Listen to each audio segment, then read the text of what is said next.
The space station floated in the darkness between stars. It was called Orion 7, and it was home to the most famous military academy in the galaxy. Young soldiers came here from 40 different planets to learn how to fight, how to lead, and how to serve the Galactic Federation. Yuna stood at the window of her small room and looked at the stars. She was 19 years old, and she was the only human in the entire academy. Earth had joined the Federation just 2 years ago, and she was the first of her kind to be accepted here. Some called it an honor. Others called it a test. Yuna knew it was both. She was not tall. She was not strong. Her black hair was cut short, and her eyes were dark and quiet. Among the giant reptiles, the four-armed warriors, and the creatures made of living crystal, she looked like a child. But she had worked harder than anyone to get here, and she would not give up now. The morning bell rang through the station. Yuna put on her gray uniform and walked to the main hall.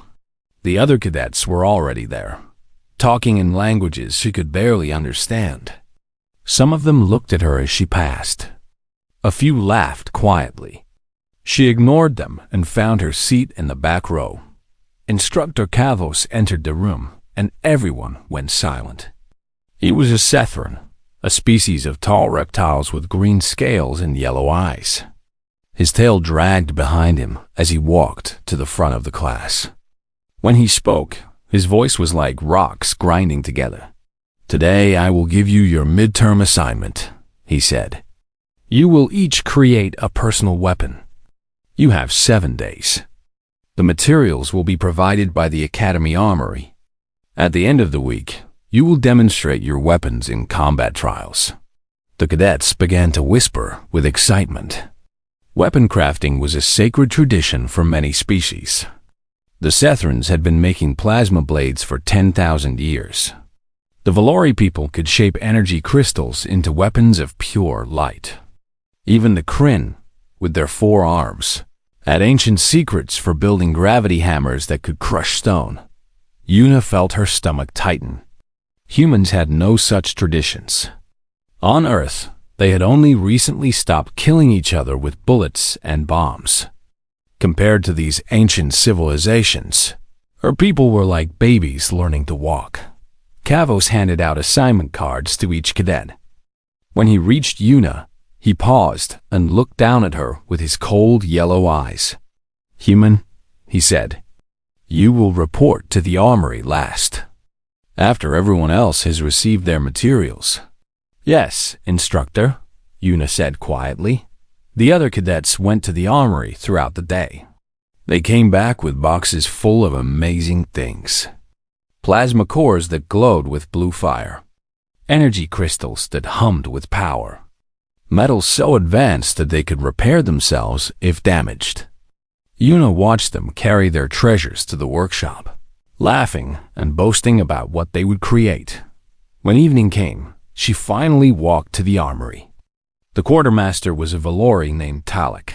His skin was pale blue, and his eyes had no pupils, just white light. He was putting away the last of the supplies when Yuna arrived. "You are the human," Talek said. It was not a question. "Yes, I am here for my materials."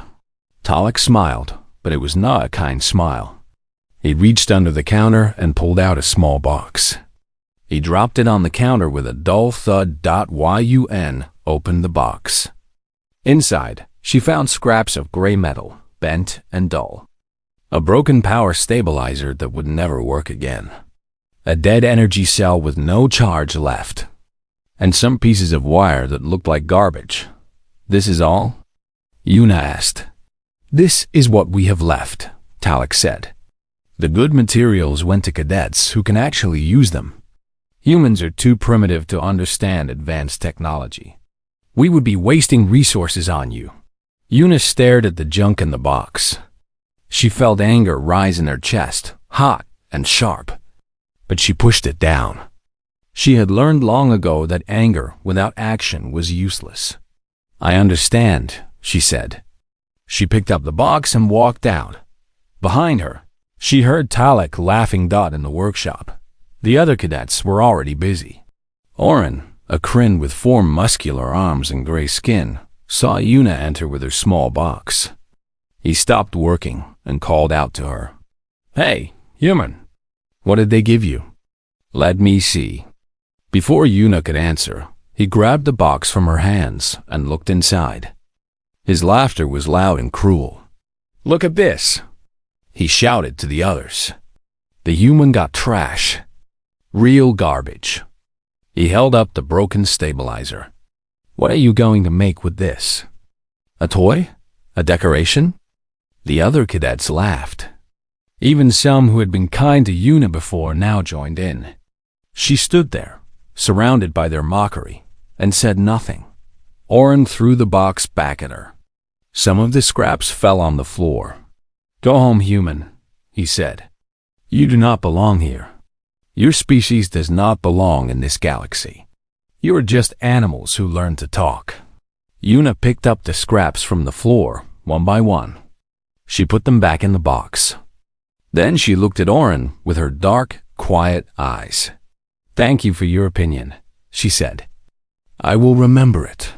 She walked out of the workshop and returned to her room. She sat on her bed and spread the useless materials in front of her. For a long time, she just stared at them. Then she thought of her grandmother. The old woman had lived through hard times on Earth. War, hunger, loss. But she had survived. And before Yuna left for the academy, her grandmother had held her hands and told her something. "When the world gives you nothing," the old woman had said, "you take from the world itself." Yuna looked at the scraps again. Then she looked out the window at the forest beyond the academy grounds. It was a wild place, full of dangerous creatures. Cadets were forbidden from entering without permission. A small smile appeared on her face. She did not need their materials. She did not need their technology. She was human. Her ancestors had survived ice ages with nothing but rocks and bones. They had killed mammoths with wooden spears.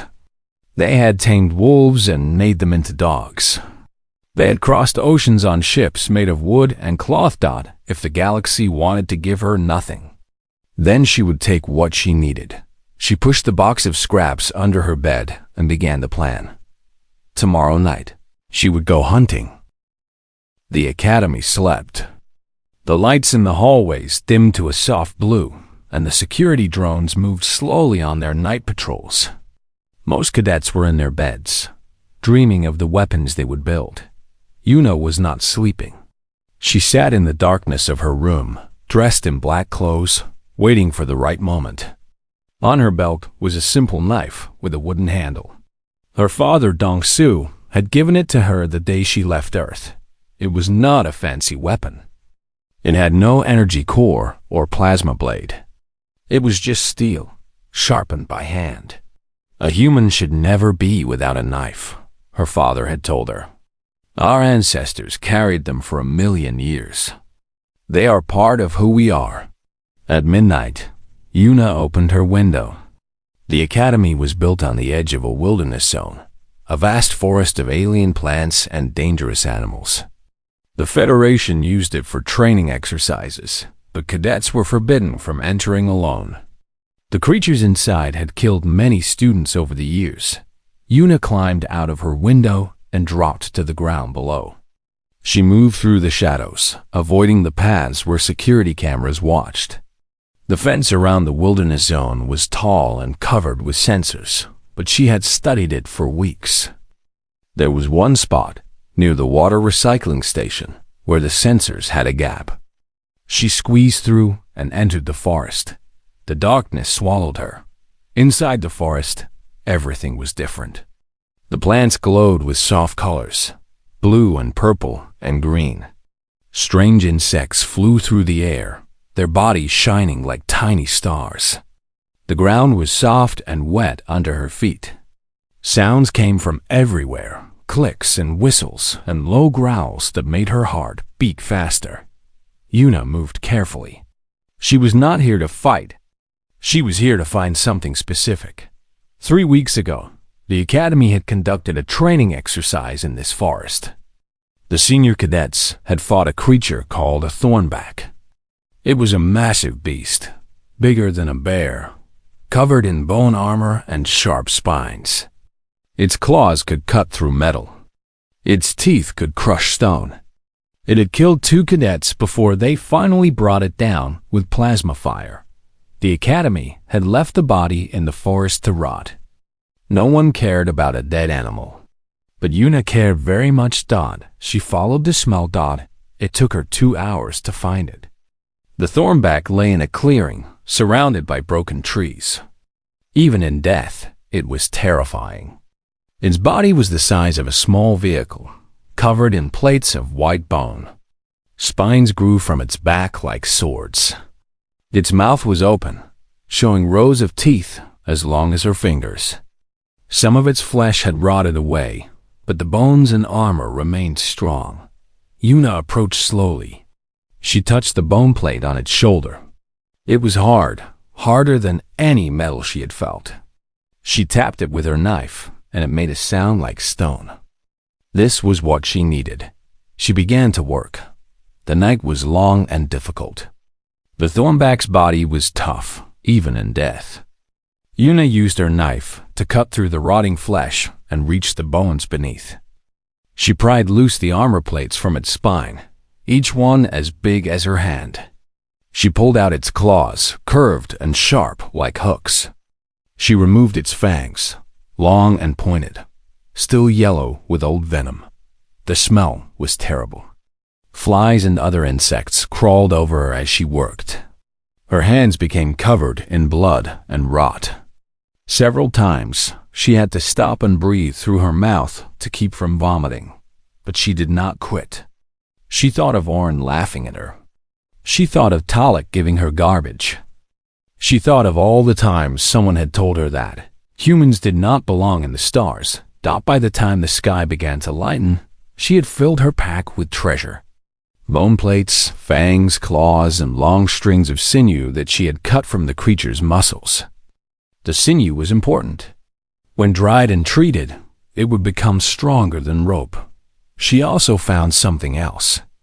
Inside the thornback's mouth, there were small sacs filled with liquid. Venom.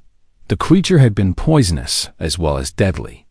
Yuna carefully cut out the sacs and wrapped them in cloth. As she prepared to leave, she heard a sound behind her. She turned quickly, knife in hand. A pair of yellow eyes watched her from the bushes. Another thornback. Smaller than the dead one, maybe young. It stood at the edge of the clearing, studying her with cold intelligence. Yuna could see its muscles tensing, ready to attack. She did not run. Running from a predator was the worst thing you could do.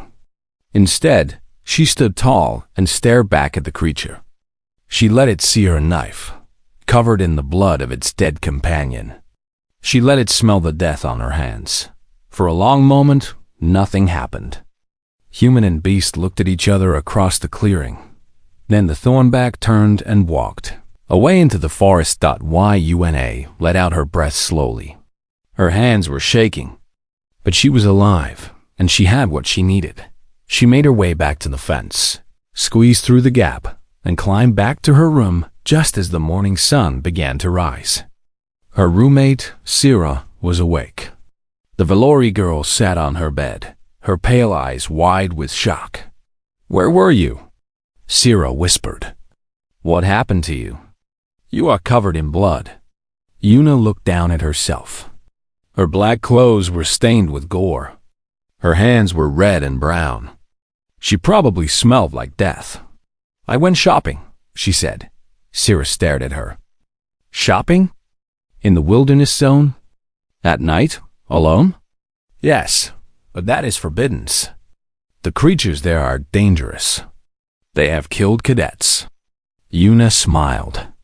It was a small smile, tired but real. "I know," she said. "That is why I went." She put her pack on the floor and opened it. The bone plates gleamed in the morning light. The fangs looked like knives. The claws were sharp enough to cut paper just by touching it. Sira looked at the materials. then looked at Yuna. For the first time since they had become roommates, there was something new in her eyes. Not just curiosity, not just confusion. It was respect. "You are going to build your weapon from this?" Sira asked. "Yes, from the body of a thornback? A creature that has killed dozens of soldiers?" "Yes." Sira was quiet for a moment. Then she stood up and walked to her own supplies. She picked up a small container of cleaning solution and a medical kit. "Your hands are cut," she said. "Let me help you clean them. Then you should sleep. You have a lot of work ahead of you." Yuna wanted to refuse. She had always done everything alone. But something in Sira's voice made her stop. "Thank you," she said quietly.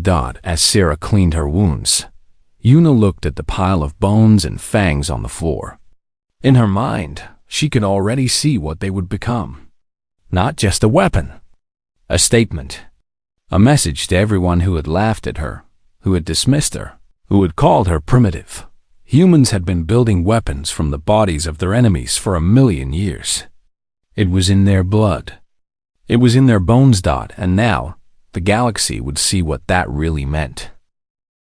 The workshop was full of light and noise. Machines hummed with power. Plasma torches hissed and sparked. The air smelled of hot metal and burning energy. All around, cadets worked on their weapons, using the most advanced technology in the galaxy. Yuna worked in the corner, alone. She had no plasma torch. She had no molecular assembler. She had no computer to help her design. She had only her hands, her knife, and a small fire she had built in a metal container.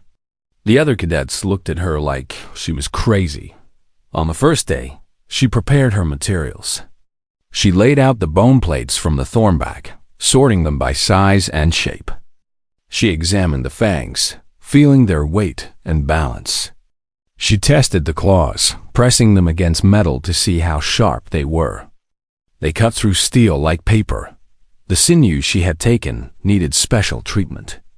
She soaked it in water to clean away the rot, then stretched it and hung it to dry near her fire. As it dried, it became hard and strong, like wire but flexible. Her grandmother had taught her this.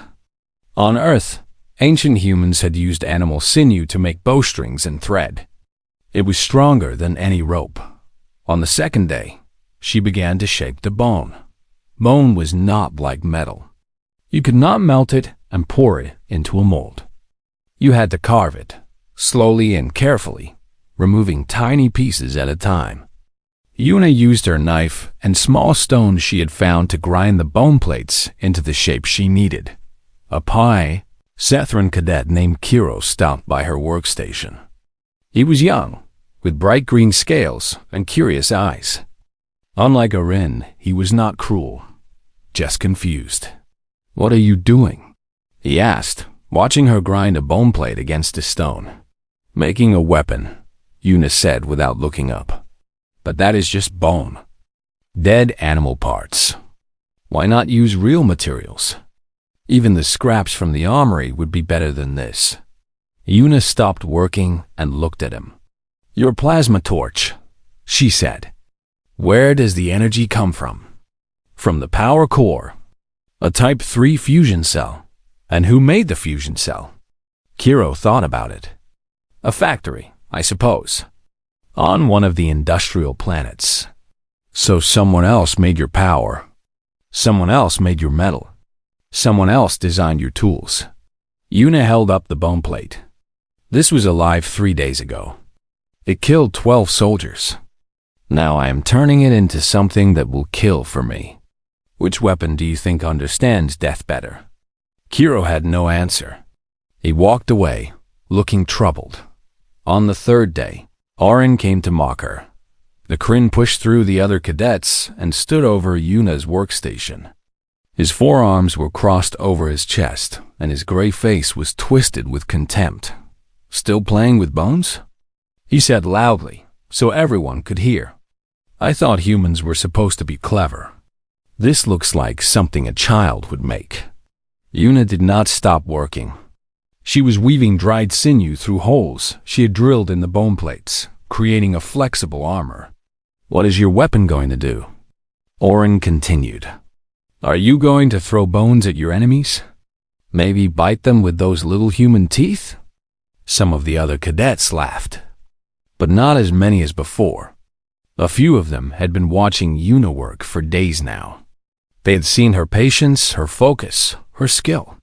They were beginning to wonder. "My weapon will do what it needs to do," Yuna said calmly. "It will do nothing," Orin said, "because you are nothing. A primitive creature from a primitive world. You should not be here." Yuna finally looked up at him. Her dark eyes met his yellow ones. "Maybe," she said. "Or maybe you are afraid. You have plasma and crystals and metals that think for themselves. I have only this." She held up a thornback fang, long and sharp and deadly. "If I fail, you can say you were right. But if I succeed, what will that say about you?" Orin's face changed. For a moment, she saw something flicker in his eyes. Doubt, maybe even fear. Then he turned and walked away without another word. On the 4th and 5th days, the weapon began to take shape.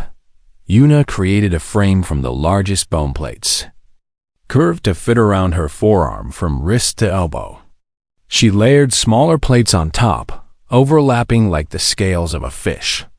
The sinew held them together, flexible but strong. When she moved her arm, the plates shifted smoothly, protecting her without limiting her movement. For the blades, she chose the 2 longest fangs. She sharpened them for hours, using finer and finer stones until the edges could split a hair. She mounted them on the top of the frame, curving forward over her knuckles like the claws of a great cat. When she made a fist, the fangs extended past her fingers like deadly points. The claws of the thornback became a hidden weapon. She mounted one beneath her wrist, connected to a simple spring mechanism she had built from the broken stabilizer. With a flick of her arm, the claw would shoot forward, a surprise for any enemy who thought she was beaten. Finally, she coated the hidden claw with venom from the thornback sacs. The poison was still active. A single scratch would cause burning pain, paralysis, and eventually death. On the 6th day, she finished. Sira came to see the completed weapon. She stood beside Yuna and stared at the gauntlet with wide eyes. "It is beautiful," Sira whispered. "And terrible." Yuna held up her arm. The bone plates gleamed white and yellow in the light. The fangs curved forward like waiting death. The whole thing looked alive somehow, like it was sleeping and might wake up at any moment. "I call it a Mugi," Yuna said. "After the dragons of my homeland." "Dragons?" "Great serpents. In old stories, they were monsters that could destroy armies. They were feared and respected." Yuna smiled slightly. "Just like the thornback that gave me these bones." Sira reached out and touched one of the bone plates. "The other cadets have plasma weapons and energy shields. How will this compare?" "We will find out tomorrow." That night, Yuna could not sleep. She lay in her bed and looked at a Mugi, resting on her desk. The faint light from the stars outside made it glow softly. She thought about her family back on Earth. Her father, who had given her the knife. Her grandmother, who had taught her to be strong. Her mother, who had died when Yuna was young, taken by a sickness that no medicine could cure. "I will make you proud," she whispered into the darkness. "I will show them what we are." Tomorrow, the trials would begin. Tomorrow, she would face the machines and the plasma and the energy shields. Tomorrow, the galaxy would learn why humans had survived for so long.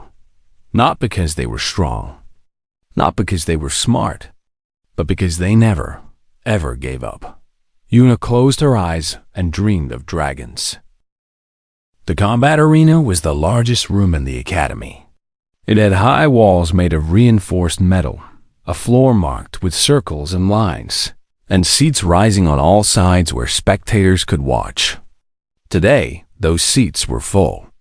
Instructors, senior cadets, and officials from the Federation had all come to see the weapon trials. Una stood with the Vyachild, other cadets, at the edge of the arena. She wore her gray uniform, clean and pressed. On her right arm, hidden under a cloth wrap, was Imogi. She could feel the bone plates against her skin, cool and solid. They made her feel strong. Instructor Kavo stood in the center of the arena, his yellow eye sweeping across the young soldiers. "Today, you will demonstrate your weapons," he announced, his voice echoing off the walls. "You will face a combat drone program to test your skills. The drone will fight at full power. There is real danger here. If you wish to withdraw, do so now." No one moved. Kavos nodded. "Then let us begin." One by one, the cadets entered the arena to show their creations. Oren went first. His weapon was a gravity hammer, a massive thing that required 2 of his 4 arms to lift. When he swung it, the air itself seemed to bend. The combat drone charged at him, fast and deadly, but Oren brought the hammer down and crushed it into the floor. The metal body crumpled like paper. The watching crowd cheered. Kiro followed with an energy shield and plasma blade. His fighting style was elegant and quick. He blocked the drone's attacks with his shield and cut through its armor with precise strikes. When the drone fell, he bowed to the audience like a performer. Other cadets showed their weapons. A Valori girl had created a whip made of pure light that could slice through steel. A creature made of living crystal had grown weapons from its own body, sharp spikes that shot forward like bullets. Each demonstration was impressive, each weapon more advanced than the last.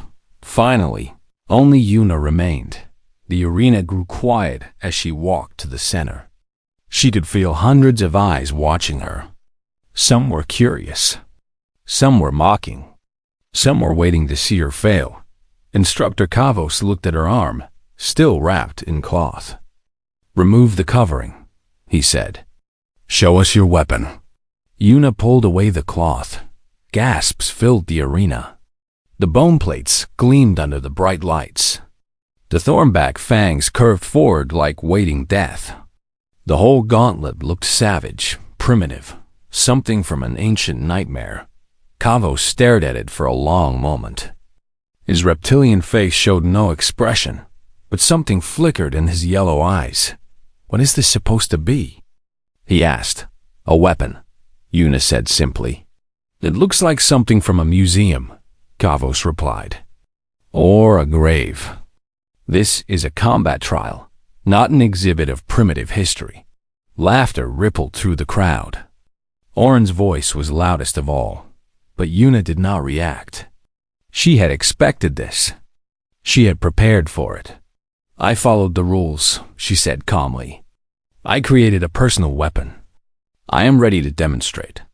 Kavos looked at her for another moment. Then he gestured to the technicians at the side of the arena. "Release the drone." The combat drone rose from a hatch in the floor. It was a military machine, tall and armored, with 4 blade arms and 2 energy cannons built into its shoulders. Its eyes glowed red as it scanned Una, calculating her threat level. The threat assessment came back low. She was small, unarmored, carrying no energy weapons. The drone classified her as an easy target. It attacked. The drone was fast. Faster than anything Una had ever faced. It crossed the arena in seconds, blade arms spinning like deadly fans. Energy bolts shot from its cannons, burning the air where she had been standing. But she was not there anymore. Una moved. Not like the other cadets, who stood their ground and used their shields and technology to block attacks. She ran, rolled, ducked, weaved. She was small, and she used that. She was quick, and she used that too. The drone's weapons cut the air around her but could not find her. Body dot, she closed the distance. The thornback's bone plates on her arm caught a glancing blow from a blade arm. Sparks flew, but the bone held. It was harder than the metal the drone was made of. The impact traveled through Yuna's arm, but she gritted her teeth and kept moving. She was close now. Close enough to touch. The drone swung at her with all 4 blade arms at once, a killing strike. But Yuna dropped to the ground and rolled beneath them. As she came up, she drove Imuji's twin fangs into the joint where the drone's arm connected to its body. The fangs punched through the metal like it was nothing. She twisted hard. The joint shattered. One of the drone's blade arms fell to the ground, sparking and useless. The drone staggered back, recalculating. Its threat assessment of Yuna climbed sharply. It fired its energy cannons at point-blank range. Yuna raised her armored forearm. The bone plates absorbed the blast. They blackened and cracked, but did not break. She felt heat, terrible heat, but she did not stop. She lunged forward. The hidden claw beneath her wrist shot out, driven by the spring mechanism she had built.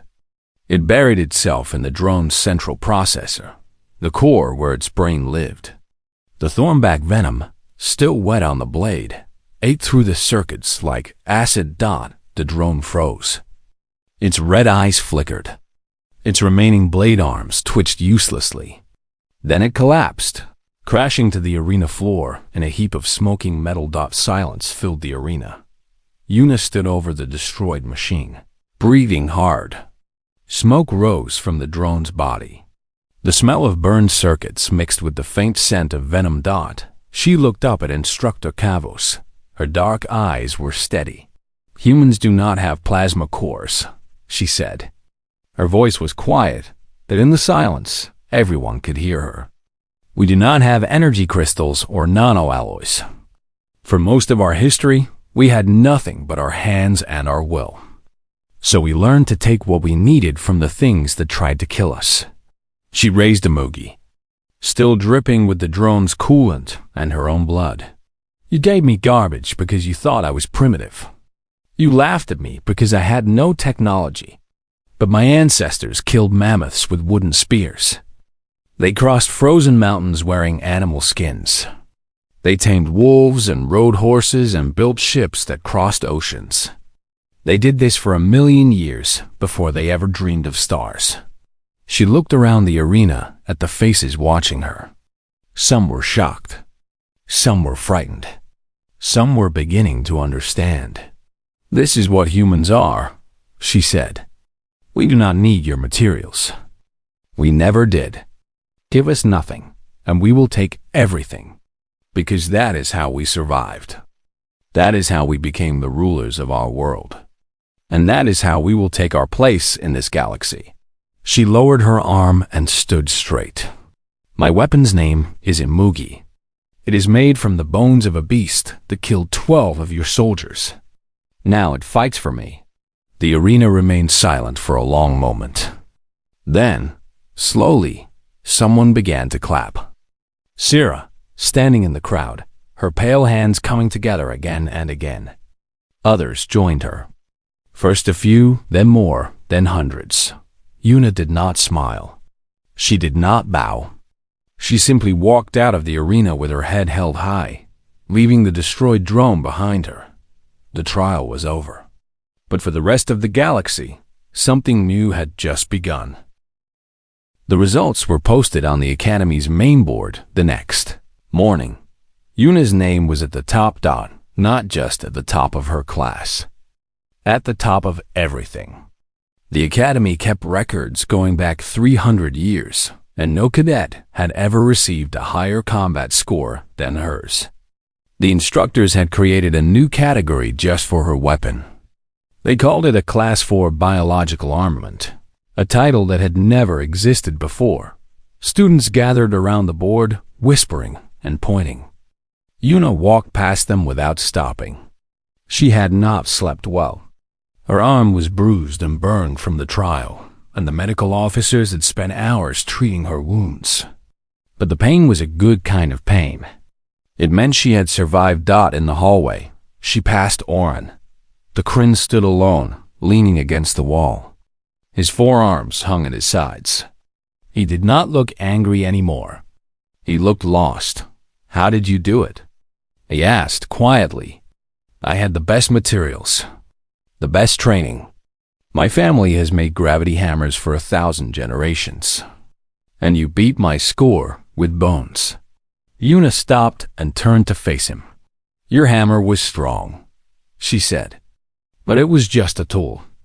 You did not make it from nothing. You did not risk your life to get the materials. You did not sit alone in the dark, grinding bone until your fingers bled. She paused. My weapon is part of me. It has my blood in it, my sweat, my fear, my will. That is something no machine can match. Oren was silent for a moment. Then, slowly he nodded. I was wrong about you, he said. About humans. I thought you were weak because you were small and soft. But you are not weak at all. You are something else. What? Oren shook his head. I do not have a word for it. But I think the galaxy will learn one soon. He walked away, and Yuna continued to her room. That afternoon, she received a message. The Grand Marshal wanted to see her. Grand Marshal Vaughn was the oldest living member of the Kryn species. He had served the Galactic Federation for over 200 years, first as a soldier, then as a commander, and now as the overseer of all military academies in the sector. His office was at the top of Orion 7, with windows that looked out at the endless stars. Yuna entered and stood at attention. Vaughn sat behind a desk made of dark wood, a material so rare in space that it was worth more than most starships. His gray skin was wrinkled with age, and his forearms moved slowly, like old trees in the wind. But his eyes were sharp and bright. Sit down, young one, he said. His voice was gentle, like a grandfather speaking to a child. Yuna sat in the chair across from him. Her heart was beating fast, but she kept her face calm. Vaughn studied her for a long moment. Then he looked at Emogi, still on her arm. She had refused to remove it, even for the medical officers. Do you know why we admitted a human to this academy? He asked. To study us, Yuna said. To see if we are a threat. Vaughn smiled slightly. You are clever. Yes, that is part of it. The Federation has watched your species for more than a century. You are young compared to us. Your civilization is only a few thousand years old. Your bodies are fragile. Your lifespans are short. Your planet is small and far from the center of power. He leaned forward, his old eyes fixed on hers. And yet, he continued, in less than 10,000 years, you went from living in caves to building starships. You killed every predator on your world. You changed your planet's climate. You split the atom and nearly destroyed yourselves, but you survived that too. And then you reached for the stars. Yuna said nothing. She waited. We brought you here because we were afraid, Vaughn said. Afraid of what your species might become if we left you alone. We thought, perhaps, if we watched you closely, we could understand you. Control you, if necessary. He paused. But now I see the truth. What truth? Yuna asked. Vaughn stood and walked to the window. He looked out at the stars, his forearms clasped behind his back. The Sethrans have ruled their corner of the galaxy for 50,000 years, he said. They are strong and fierce, and they fear nothing. But their empire has not grown in 10,000 years. The Valori have technology we cannot understand, crystals that sing with the light of distant suns. But they have no ambition. They are content to stay on their worlds and study their crystals forever. He turned to face Yuna. Every species in the Federation has power, but they are all limited by what they are. The Sethrans will always be Sethrans. The Valori will always be Valori. They cannot change their nature. He walked toward her slowly, his old body creaking with each step. But humans are different. You have no claws, so you made knives. You have no thick skin, so you wore the skins of animals. You have no venom, so you poisoned your weapons with the venom of others. You look at a monster and you do not run away. You kill it and wear its bones. He stopped in front of her, close enough to touch. You are not predators, he said softly. Predators hunt the same prey, in the same way forever. You are adapters. Whatever the universe throws at you, you change. You evolve. You overcome. And you do it faster than any species we have ever seen. Yuna met his eyes. Is that why you are afraid of us? Vaughn was quiet for a long moment. Then he nodded. Yes, because I know what comes next. Your people will learn our technology. You will master it. And then you will make it better. In 100 years, maybe 200, humans will be everywhere. Not because you conquered us with weapons, but because you will become whatever you need to become to survive. He returned to his desk and sat down heavily. I am old, he said. I will not live to see what your species becomes. But my children might. And their children certainly will. He looked at her with something that might have been admiration, or fear, or both. I hope you remember this conversation, young one. I hope, when your people have grown strong, you remember that not everyone wanted to be your enemy. Yuna stood and bowed slightly, a human gesture of respect. Humans do not forget, she said.